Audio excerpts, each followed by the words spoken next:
Inizia con il Siena, la prima delle due trasferte consecutive della Fortitudo Moncada-Agrigento, che dopo la brillante e convincente vittoria nella gara casalinga di domenica scorsa contro la Viola Reggio Calabria vuole riprendere il cammino verso nuovi ed importanti successi. Obiettivo per il roster di coach Franco Ciani, ribaltare lo svantaggio maturato nella sconfitta della gara d'andata. Grande concentrazione e determinazione per i siciliani non sono però bastati.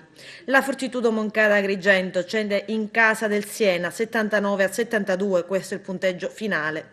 Una gara sempre condotta dai padroni di casa, brillanti sia dall'avvio di partita. Nonostante i tentativi di rimonta dei biancazzurri, i senesi hanno mantenuto l'energia e soprattutto la lucidità necessaria per gestire i possessi decisivi, nonostante l'uscita per falli di due americani, Myers e Harrell. Prossimo impegno per la Fortitudo Moncada domenica prossima sul campo della Novipiù Casale Monferrato.